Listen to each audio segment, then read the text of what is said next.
இந்த வீடியோவில் நாளைக்கு என்ன அனுப்பியிருக்கேன்னு உங்களுக்கே தெரியும்.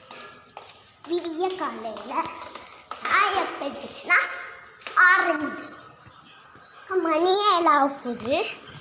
6:05க்கு எழுந்திரிச்சிட்டேன்.